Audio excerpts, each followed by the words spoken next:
Hello and happy Friday, and thanks for tuning in to Radio Free Rhinecliff.org. And this show in particular, correct me if I'm Norm, I'm your host, Norman. I'm thrilled to be here tonight with Paul Smart, Mr. Paul Smart. Hi there, and dude, what a great Friday. What a nice heat wave, huh? Oh, heat wave, eesh.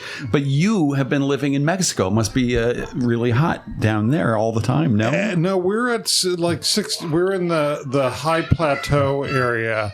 And it's about 6,500 feet elevation. It takes some getting used to it first, but it goes up to about 85 in the day, and every night it goes down to about 50, 52 degrees. Oh, that sounds dreamy. And it's dry, and so you never have the humidity, and it's not as oppressively green as it gets around here. Green is not as oppressively green. It's High Plains Desert. Is that what it's? Yes.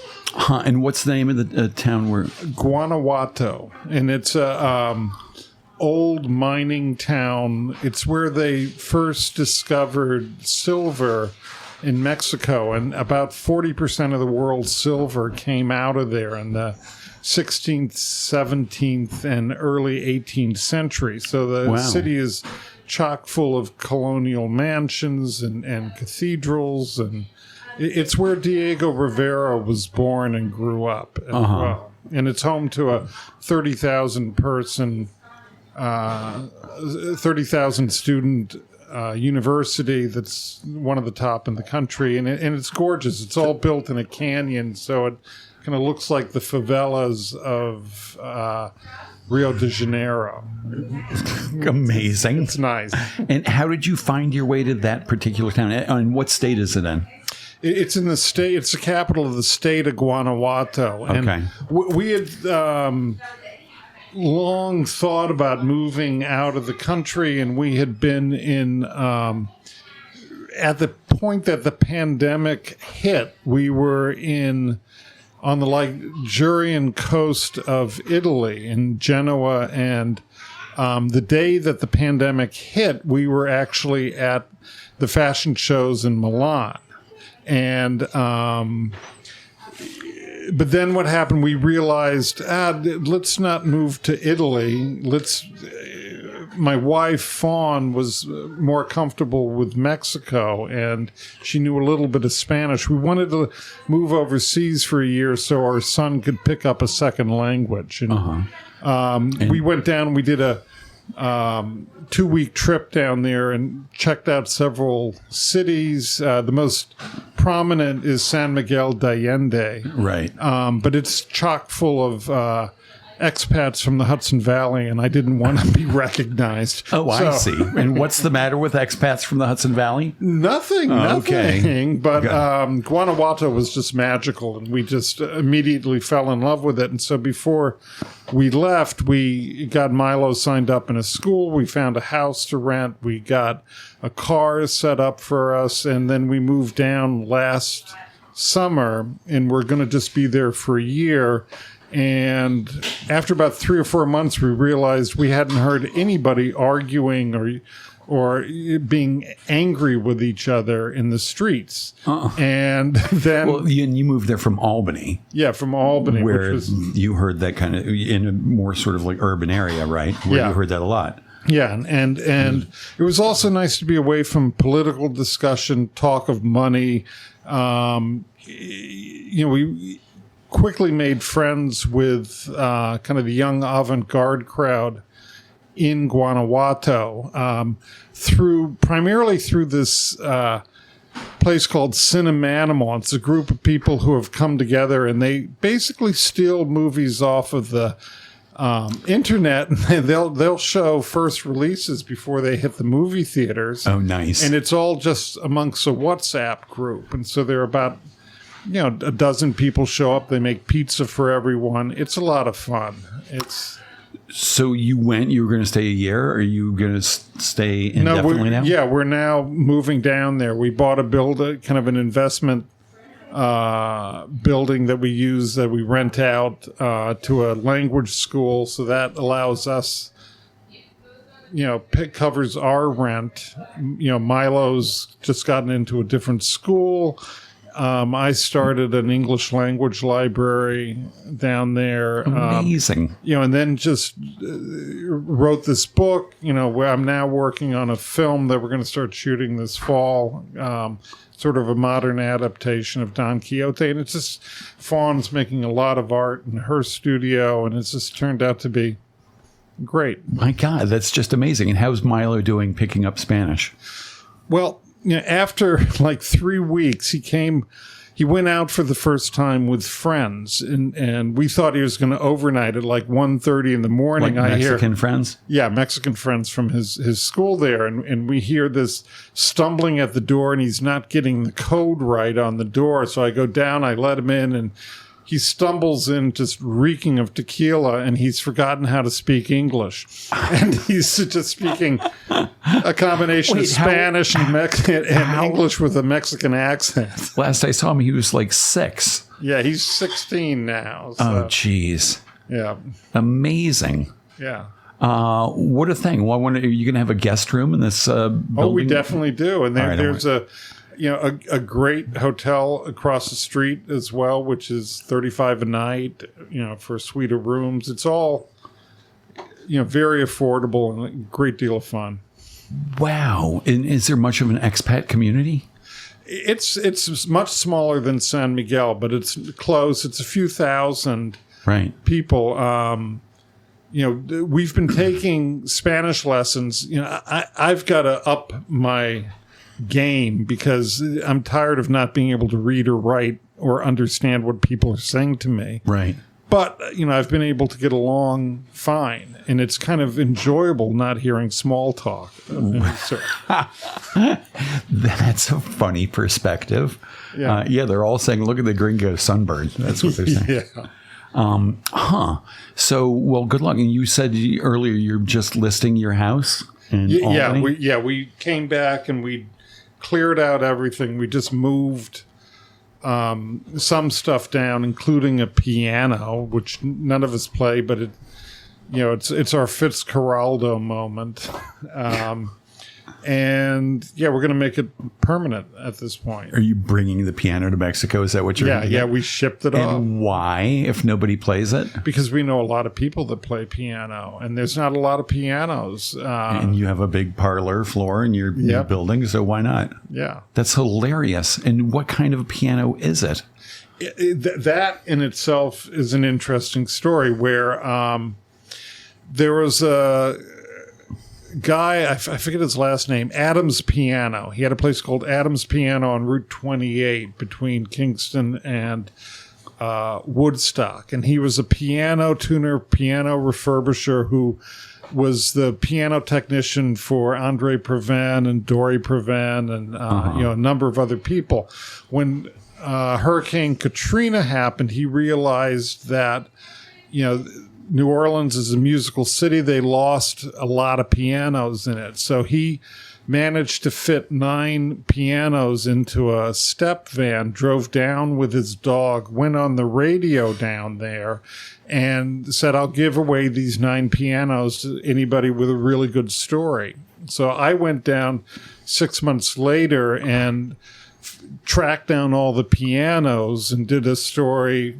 Well, actually, it was like 3 stories for the Woodstock Times. Somebody else took it, made a film from the whole thing. And as a thank you for this, Adam showed up on my doorstep one day with a piano. So the piano had to go with us. All right. Well, I don't know where I was that I missed all of that because that sounds freaking amazing.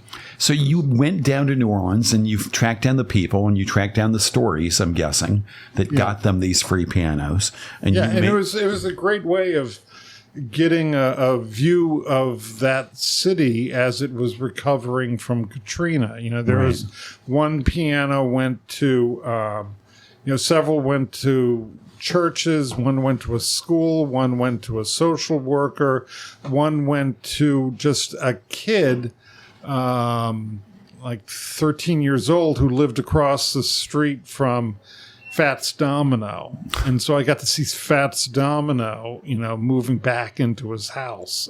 Amazing. And so what year was this? That was 2007. 07. Katrina. It was, let me see. No, because it was 2005, so this would have been 2006. Okay. Because Katrina happened the year after Bush won re-election. Okay. And you and I had met just about that time as well. Yeah. So maybe that's how I didn't tune into it. That sounds so amazing. And let me just say, for people listening at home with rapt attention, like, oh my God, what a story.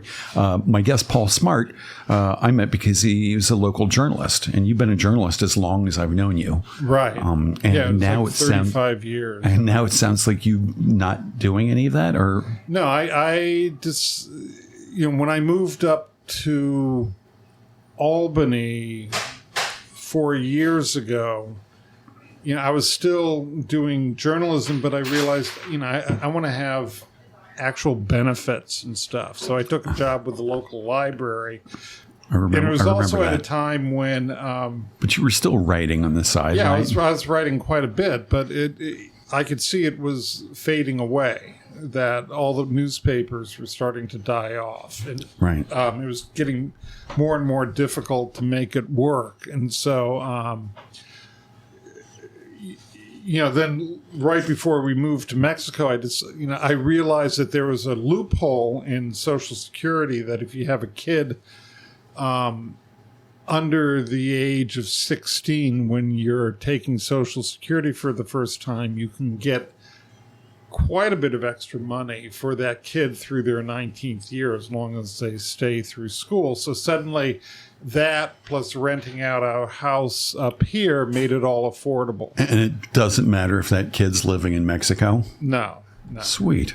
Right. So this kind of segues into this thing I'm holding in my hand here, which is this beautiful book you made. It's called With Different Eyes, A COVID Waltz in Words and Images. And it's by you, Paul Smart, and Richard Crowling.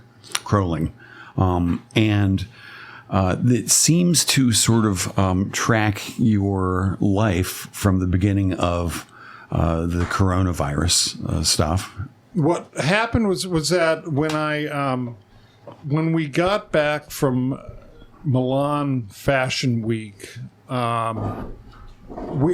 on the way back we flew to Madrid. We go into our hotel room, we turn on the TV, and we see all the news is about Milan having been shut down. Everything's empty in Milan. That's when if you recall, they weren't even calling it COVID at that point. It was just the coronavirus. Right. And we get back to the U.S., Milo, our son, is coughing the whole way. He goes into school, gets sick. Within, I go back to work for like 4 days and suddenly come down with something. I'm not sure what it is. And I call my doctor. They said, go directly to the emergency room. Because I said, we just came back from Milan. So I go in, and they're not able to test for corona at that point. And, they send me home saying, treating it as a serious flu, which lasted almost 3 weeks. While in that kind of flu fugue state, I started writing about it for the Woodstock Times and did a series of stories about kind of the symptoms, reading about Fashion Week, about this whole kind of mixture of things, and also from the point of view that I've always had, where I enjoy catching a cold. I enjoy getting a flu. I like going through that whole thing where you're lying in bed, you're listening to sepulchral music, you're feeling sorry for yourself. And I used it to kind of think, well, this could force a difference in the way we all approach mortality, and it was something that was in the air already with the introduction of death cafes up and down the Hudson Valley. And, there was a whole movement towards embracing, death. I mean, the Joan Didion book, the year. Yeah, but death cafes. I didn't hear about death They're cafe. still going on. The death cafes where people would get together, and it was right around the same time they were doing the repair cafes and doing these other things out of the transition movement. And the death cafes were a way of just talking about mortality. And they were using, as well as the Joan Didion, they were using that Atul Gawande book on mortality kind of as a basis. So, I thought, well, this pandemic can be a way of us all having a reckoning, not so much with the challenges we're facing from this pandemic, but the challenges we've created in wanting to live forever, without acknowledging that things come to an end, that not everyone can be rich and successful. That It's this whole hard for people to embrace endings of any kind. right. Just about. So I did this series of stories, and then there was a pause, and during that pause was when the lockdown occurred, and suddenly, all public places shut down. The Woodstock Times and other papers stopped printing for a while. And during that gap, our publisher at Ulster Publishing decided to take the paper online. I think it was something he was thinking about beforehand. Right. So they go online and they ask, hey, can you do a daily blog? They asked me and three other writers, can we do a daily blog about what life is at this strange juncture? And so that was the impetus for this. We ran from, I think it was late March into August, and then the daily blog stopped. When I was getting ready to move to Mexico, I thought, that's a body of work that I'm proud of. Right. And it seems to be an important point of catharsis for all of us that we shouldn't forget. And I had looked into trying to pull together the different writers for it, and it just proved too difficult. And so I just took my own writing and reached out to my friend Richard Crowling, he's a filmmaker, done just extraordinary filmmaker, visionary. He was with Court TV for many years, but then he's gone on. He's done American Experience pieces on Albert Einstein. He's done more. Right now, his most recent film is called After, and it's about how do you write poetry that can address the Holocaust, or how can you write anything after something as astoundingly difficult as the Holocaust? And so during this time, Richard had started painting, and it had the freshness of somebody painting for the first time. And he would share his images with me, and I was sharing the blogs with him. And when I started thinking about pulling this together, I thought, if we had these two bodies of work both pulling from the same emotional terrain, that they would resonate in a different sort of fashion. I then started reaching out to different publishers, and two friends of mine are just starting an imprint at Station Hill, which is just down the road in Barrytown. Right. And they thought this could be really interesting. And Kenneth Wapner is this editor, excellent editor, based in Woodstock. And he said, look, I'll take this on, but we're gonna really make something of it. And so first thing he did was said, we got to strip it down to the studs. We got to just bring it down. And so it went from almost 70,000 words to 10,000 words. Right. And then started rebuilding and getting much deeper into the emotional terrain. So you were sort of fleshing out these blog posts that you had done during this, how many, 9 months? Or It ended up being like 5 months of blog posts. Okay. But but you were revisiting them and fleshing them out with...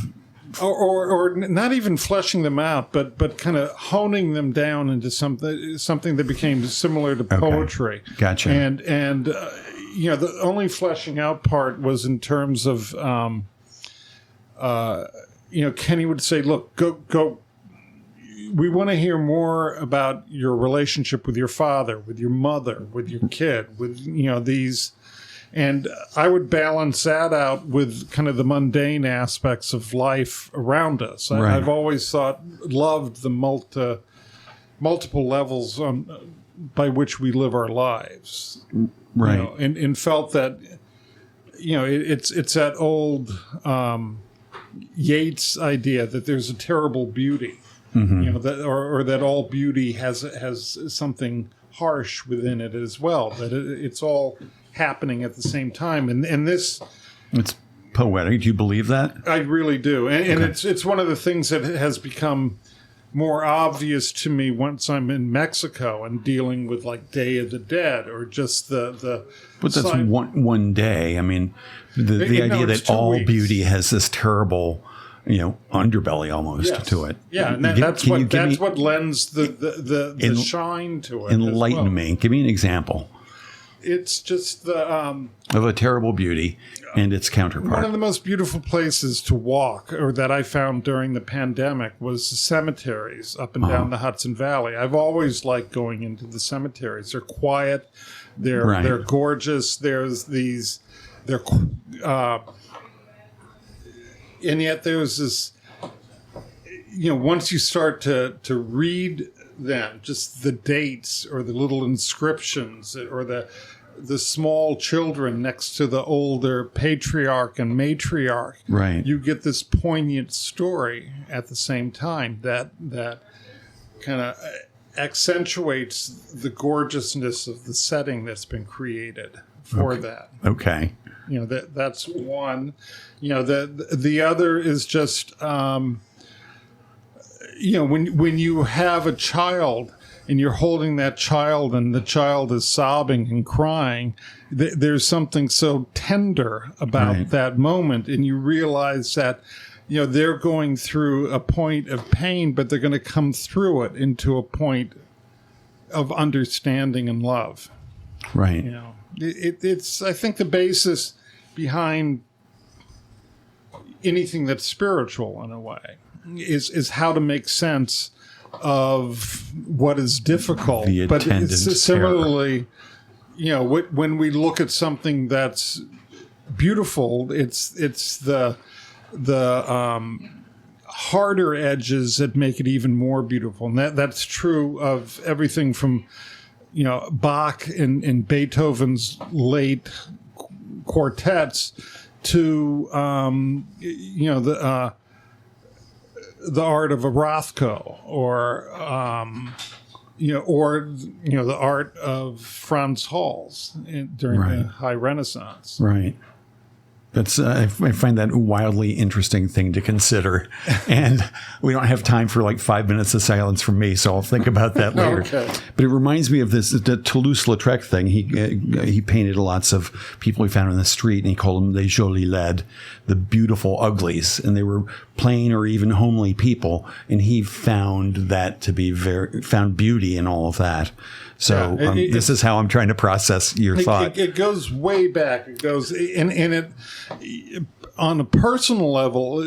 For years, there's a great line in Yeats where it says, "The best lack all conviction, while the worst are filled with a passionate intensity." Yeah. And up until recent years, I always jumbled it, and I think I must have jumbled it on a personal basis, saying that the worst lack all conviction, while the best are filled with passion and intensity. It's happier that way. Yeah, it's happier, but then once you realize, he's meaning something darker and much more complex. Yeah, that poem popped up everywhere after 9/11. Yeah. It was interesting. I'm like, I remember that from English class. And there it was.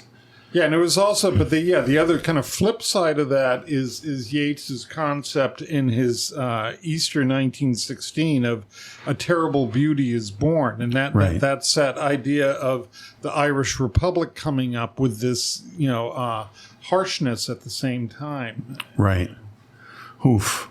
All right. Well, we're straying from your book, which is why you're here. It's a beautiful book, and you are going to be doing a reading. You're doing a bunch of readings. Why don't I just read the list right now? What you have this coming Sunday? You're going to be in Tannersville at Maggie's Crooked Cafe at noon. That next Tuesday at 6:30 p.m., you'll be at Tilda's Cafe at 630 Broadway in Kingston.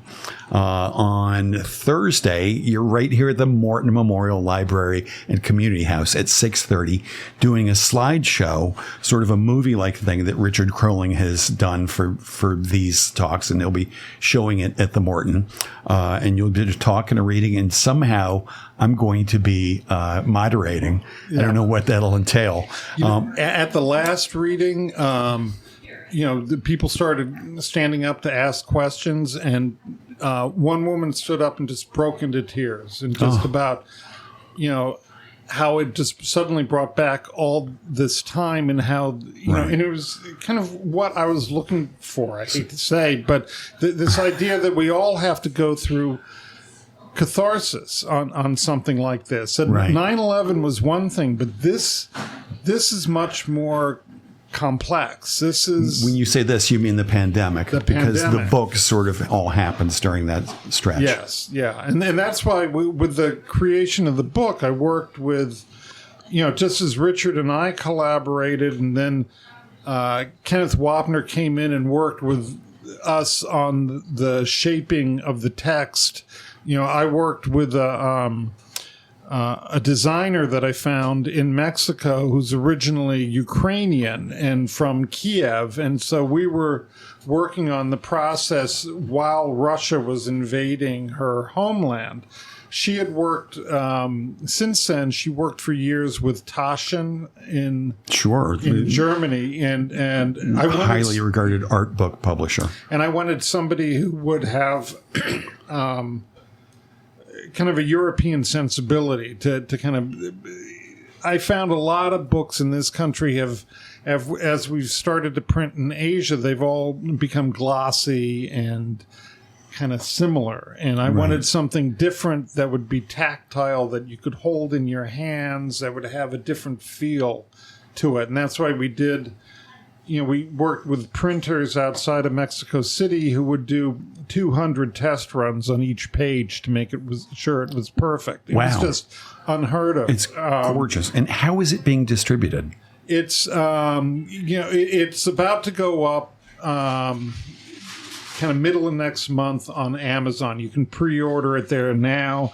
You can order it through Station Hill Books, and it's in bookstores up and down the Hudson Valley at this point. It's at Oblong. It's at Golden Notebook. It's at Spotty Dog. It's great. Those are the three bookstores I go to. Actually, it's not Rough Trade. It's Rough Draft. Rough Draft. Okay. Rough Trade. Maybe I got some Rough Trade at Rough Draft. Oh well, this program's rated G, so we won't go there. Now, I want to ask you about your writing, because I've known you as a journalist, almost exclusively as a journalist, and I only had like an hour to read this and get ready for this interview, so I didn't read the whole thing, but I flipped through it. And, I consider myself a writer, too. So mostly I read other people's writing. I'm like, yeah, whatever. That's nice. That's fine. Whatever. There was so many interesting sentences in here. And I'm like, wow, that's not the Paul Smart who I read in the Woodstock Times reporting on an art show or whatever. Yeah, I was a deadline writer for years. And that, I was kind of by racing against a deadline, it knocked all self-consciousness out of me. You know how that happens. Yeah. But it also, with this, I realized, I can lose that. I can move into a different direction. And it also felt time to change my voice. Like at one point in here, I talk about how years ago I studied to be a poet and was doing a lot of poetry.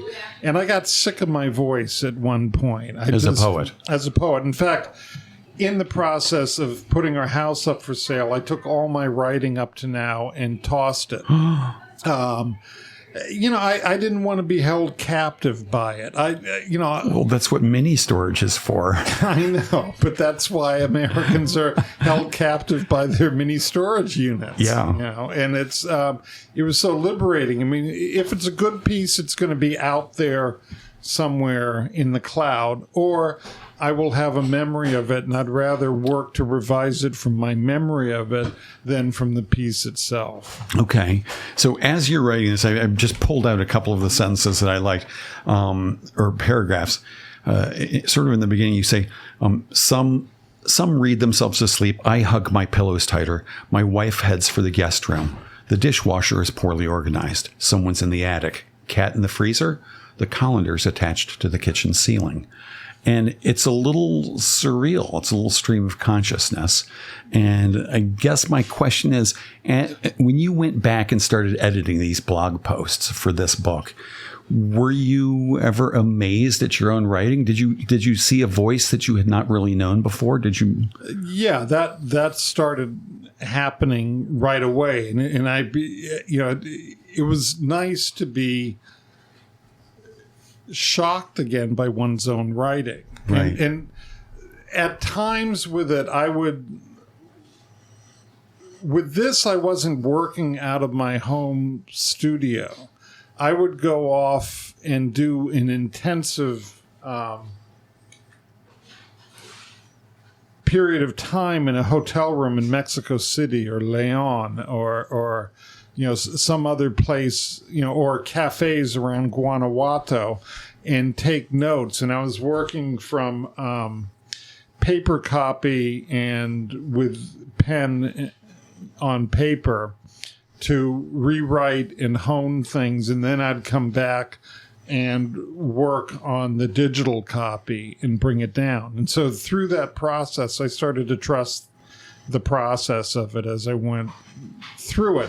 I mean, the other thing that was really nice is that surrealism is alive and well in Mexico. It's thriving. It's, the underlying aesthetic, and it's there in so much of the literature, in the filmmaking, in the art. I mean, Kahlo is a true surrealist, but then that's where everybody, from Buñuel to Leonora Carrington went, after the flourishing of surrealism in Europe, which, was interrupted by, the rise of fascism and other problems. It all ended up in Mexico, and it stayed alive there. Nice. So that was kind of in the background. So you were doing the editing of this whilst living in Mexico? Yeah. Okay. And that was the other thing. When I headed down there, I wanted a project because I figured, I'm going to have a different viewpoint. This is going to force me into a different way of writing. Let me just go with the flow on this. And I've got, other projects that I'm working on kind of moving forward. Ooh, raising my hand. Well, what are the other projects? I don't want to jinx them, but one of them, while I was working on this, I did a full radio reading of Don Quixote, and it ended up being 175 half-hour programs, and it played on several Pacifica stations, and I would read for, say, 12, 13 minutes with a musical background, often Baroque, but sometimes it would end up being Barry White or war, and then I would go off into musical pieces that were punctuated by my talking about my own adventures in Mexico, kind of relating the adventures of Don Quixote, which is sort of about aging and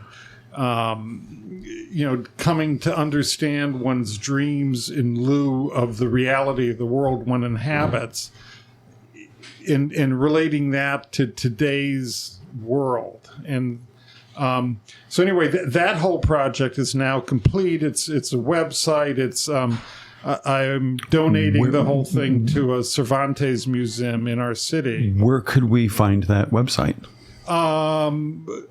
It's at myromancedq.com. For Don Quixote. myromancedq.com. Yeah, in fact, the whole program was named My Romance because I found My Romance is a Rodgers and Hart song, and I found over 200 versions of it.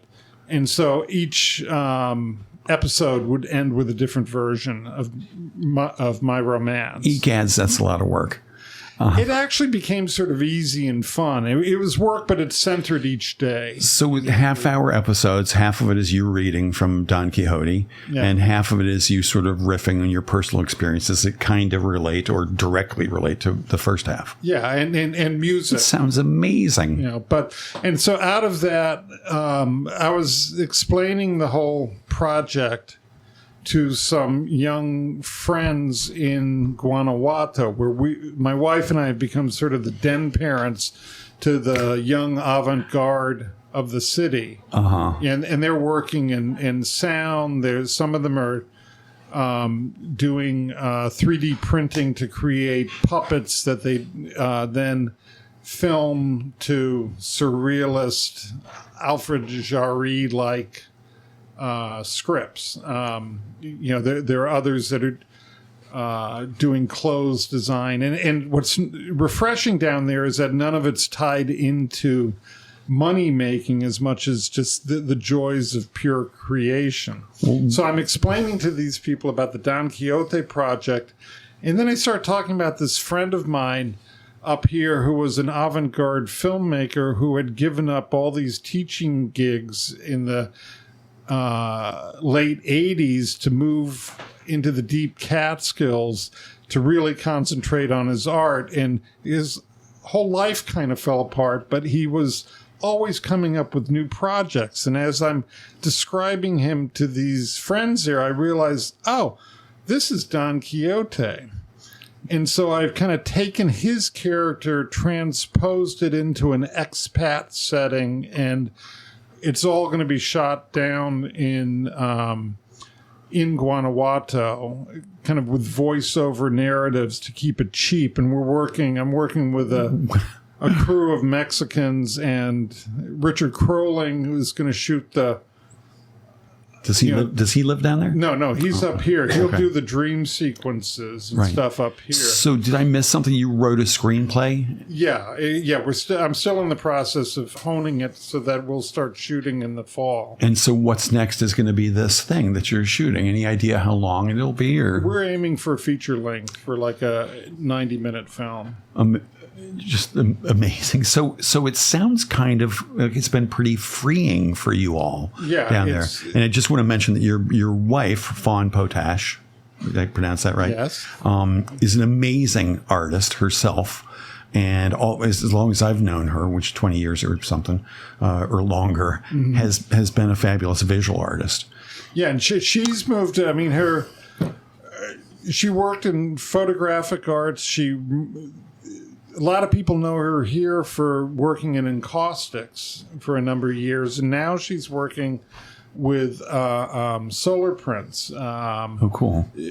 Involving molded plastic. We shipped a number of crates of molded plastic down to Mexico, and she sets the molded plastic at different times a day over the treated paper, and they create these abstracts that are quite beautiful. Now she's figured out a way to create negatives from that so that then she can blow them up into a larger size. Gas. Now, for whatever reason, when you were describing that, I imagined some words on there.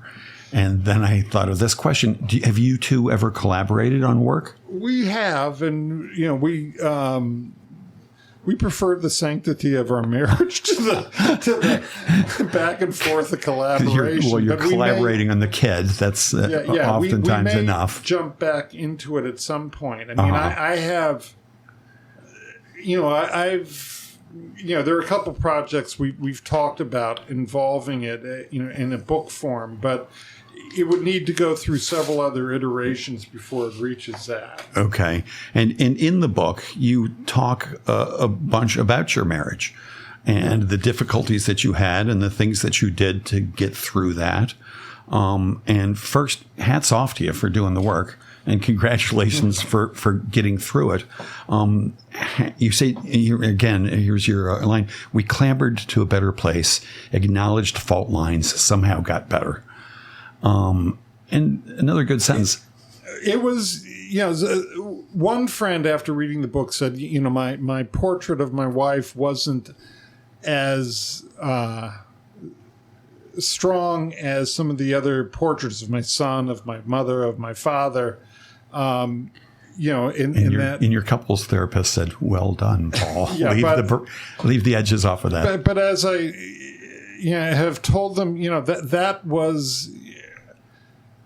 In the book, I'm reflecting what we all went through, the harsh edges too. And it was difficult on relationships. It was especially working out of the home where both of us are doing intense work out of our, out of the same space, basically. Right. But the thing is that by the time we got to the end of it all and after what's covered in the book, we pulled closer and closer together, and now having moved to Mexico, it's like entered a new world. And how long was that process of clambering to a better place? I think that one's life is a clambering to another place. I mean, from the time when you guys were like, this shit needs to be fixed, to being in a better place. Basically several months. I mean, it's if you're in a long marriage, and we've been married 22 years now, you go through periods. I mean, we started before we even got married. I mean, within a few weeks of starting to date, we were doing reading couples therapies books together as a way of just finding a means of being ready for this sort of thing. And over time, I mean, we went through trying to get pregnant, of adopting, of, all sorts of things. And there would be, every few years we would find ourselves back in therapy.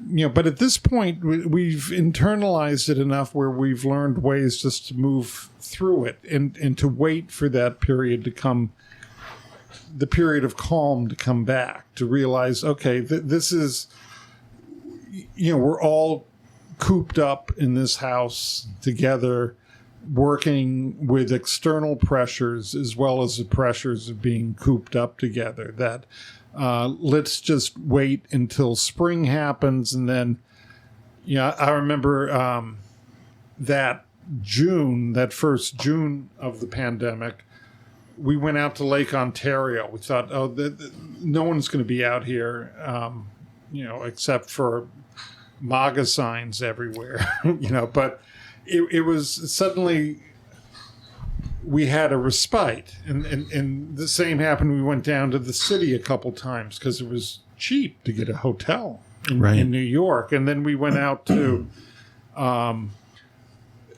stayed in Bovina. If you ever have a chance, go out to Peter Sheldell's putt-putt golf course out there. He's in Bovina. Yeah. Oh, it's amazing. That sounds amazing. Yeah.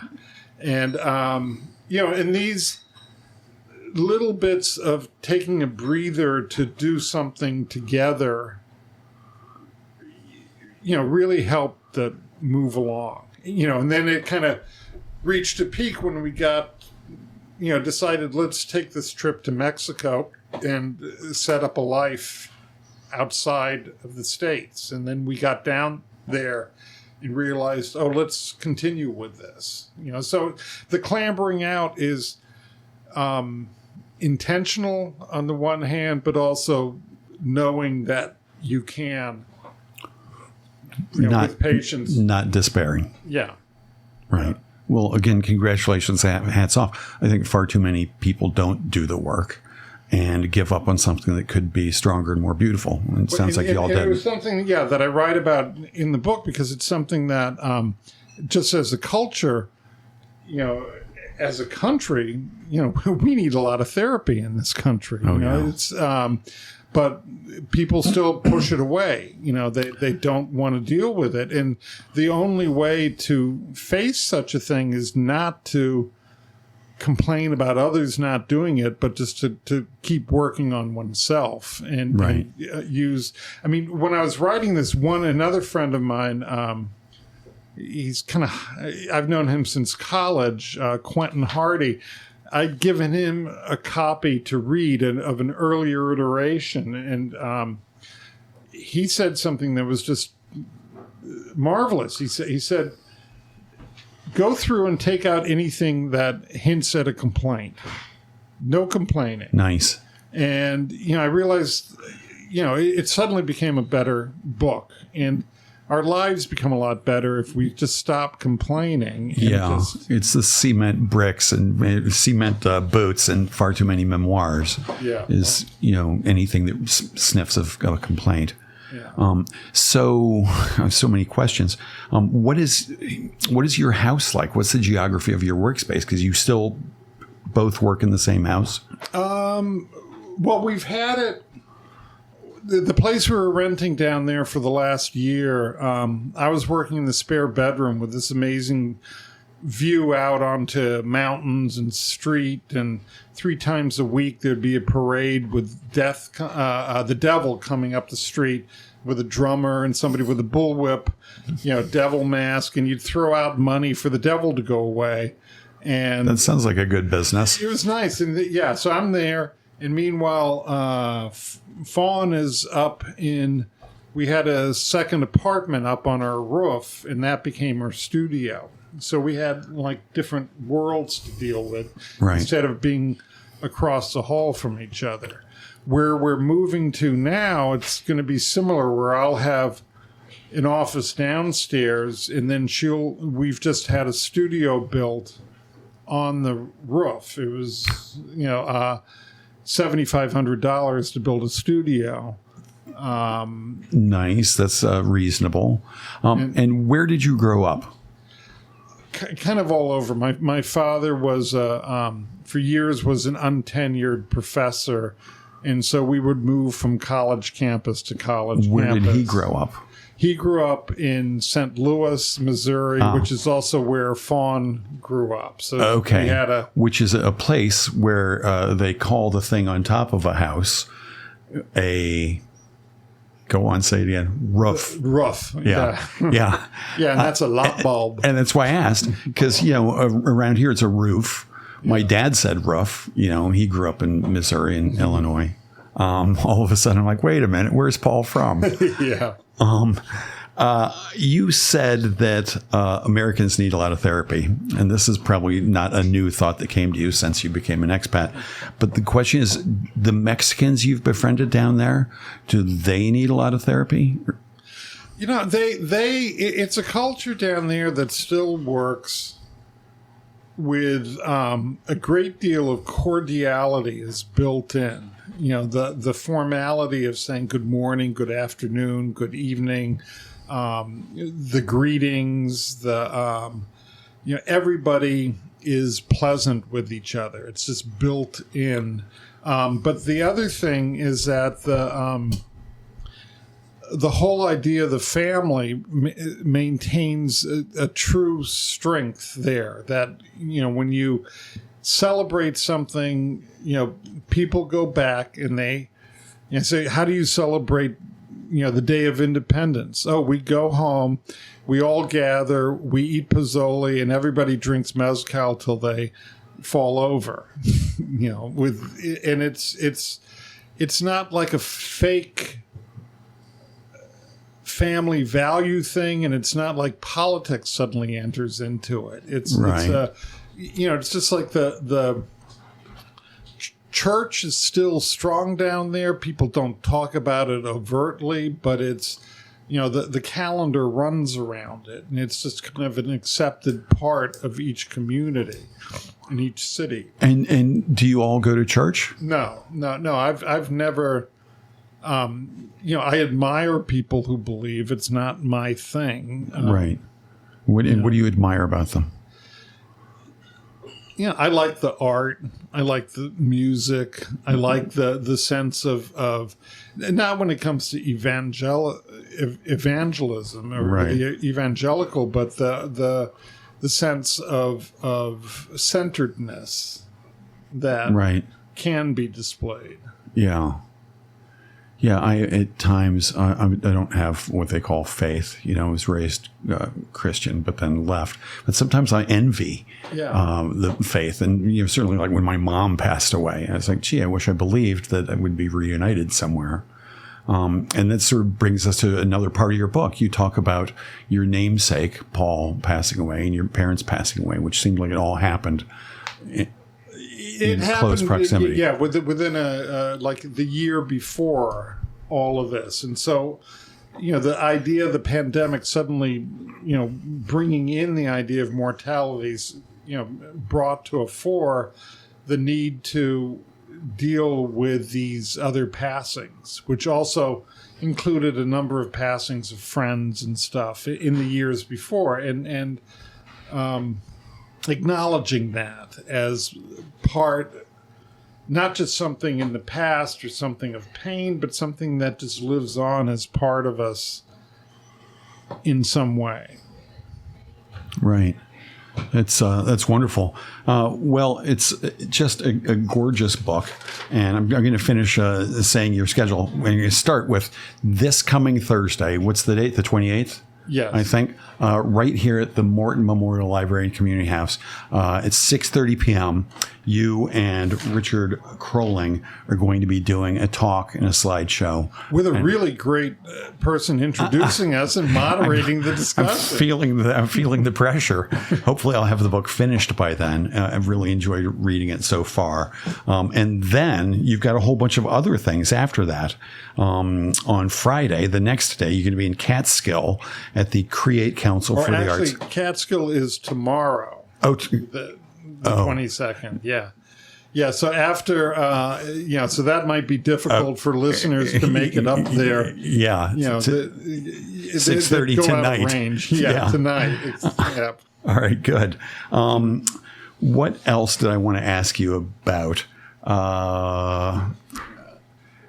This, and I believe I've asked you this in the past.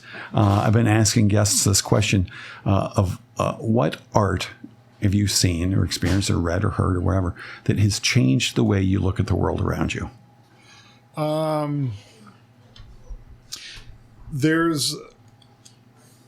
Most recently, there's a book I read in Mexico by author. He only wrote one novel, Juan Rulfo, and it's called Padre Paramo.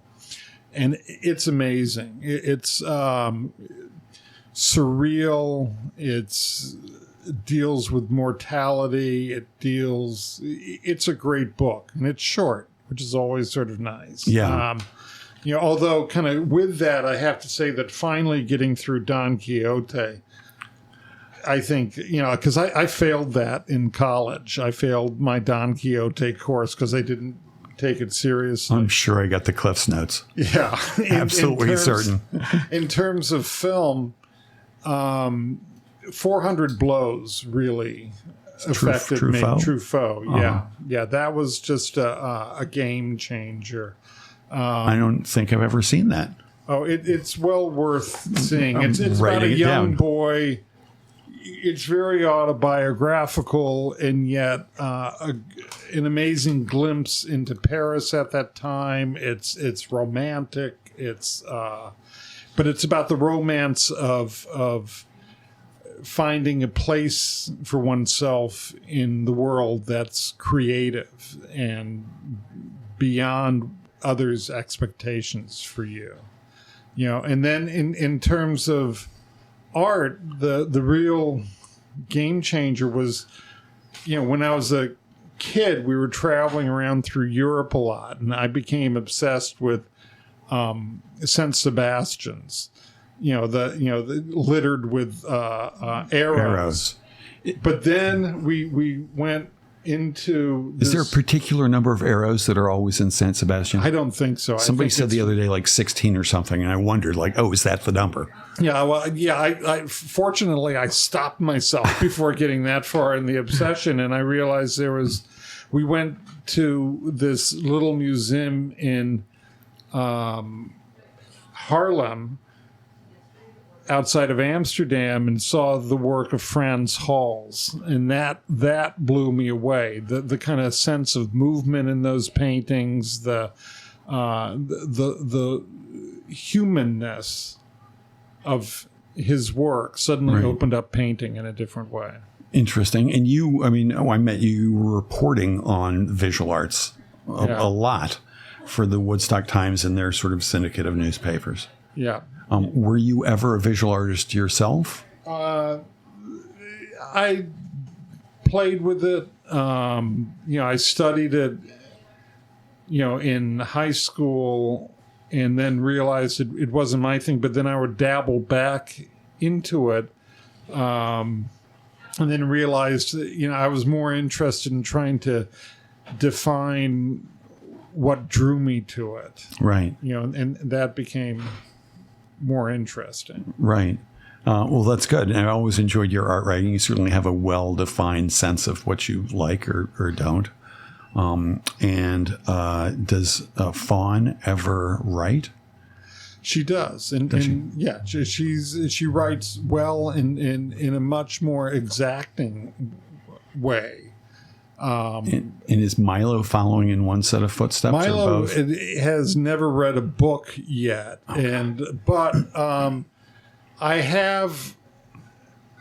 He just got into a new school down in Mexico, and I think it was based on his essay where, working with him this last year, like talking out the essay beforehand with him, I would say just be as honest as you can. Like, say, here's your first sentence. I have never finished reading a book in my life.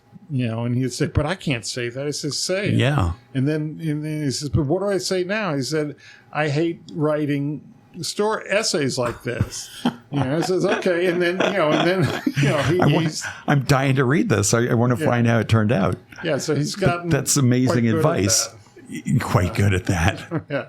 So they're like, well, he's super honest. So there's that. Yeah. But that's what we're looking for in our art, in everything. I think so. I think the job of an artist is to sort of cultivate their honest eccentricities, the parts of them that don't fit neatly into. And that's what I think somebody's looking for to be shared with them too, so that they can then